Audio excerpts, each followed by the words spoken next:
Alors rebonjour. Suite à ma première vidéo sur le démineur, ce jeu mythique, ce jeu emblématique notamment de Windows, j'ai eu beaucoup de retours de gens notamment qui me disaient qu'ils n'avaient jamais rien compris à ce jeu. Donc je tenais à refaire une vidéo pour vous expliquer comment ça fonctionne.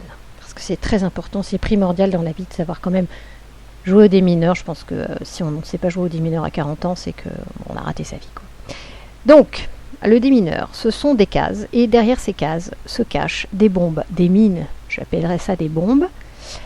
Nous cliquons au hasard, voilà, donc au début on est obligé, et ça découvre donc le tableau, les cases s'ouvrent, et il y a des chiffres qui apparaissent. Quand il y a 1, ça veut dire que autour de ce 1, dans les cases qui sont collées au 1, donc que ce soit à droite, à gauche, verticale, horizontale et en diagonale, il n'y a qu'une seule bombe. Donc là par exemple on voit que ici c'est blanc, il n'y a pas de bombe, là il y a des chiffres. Donc le 1, là la dernière case où il reste la possibilité d'avoir une bombe, c'est ici. Ce qui veut dire qu'ici il n'y a qu'une seule bombe à côté du 1. Donc elle est là, donc là il ne peut pas avoir de bombe vu que cette case colle le 1, celle-ci colle le 1, donc là il n'y a pas de bombe, voilà, il y a déjà une bombe en fait, voilà. Donc on sait qu'il n'y a pas de bombe ici. Voilà.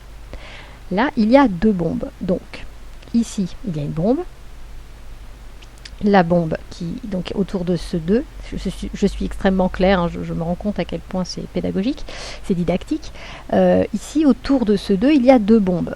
Il se trouve donc qu'il y en a déjà une ici. Ici qu'on voit, il y a un 1 qui est dans un coin, comme ça, et à chaque fois, on peut, donc après on le sait, vous voyez, autour de ce 1, la bombe ne peut être qu'ici.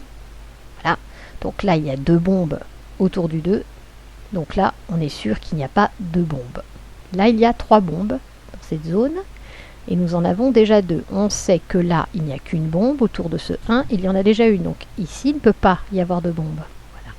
Deux bombes ici, il n'y en a pas ici, on est bien d'accord. Là, il y en a déjà une, donc la seule possibilité est que la bombe soit ici.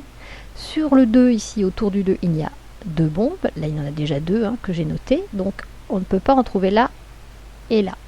Une bombe, toujours le même principe. Comme il y en a déjà une ici, il ne peut pas y en avoir dans les cases environnantes, donc voilà. Et là, il manque une bombe. Ici, pareil, dans les coins, on s'habitue, on sait qu'il n'y en a pas. Enfin, qu'il y en a une, je veux dire, qu'elles sont juste en diagonale, vu que tout ici, il n'y en a pas. Donc là, on est sûr qu'il y en a une. Ici, il n'y en a évidemment pas. Là non plus, là non plus, là non plus. Ici, il y en a une.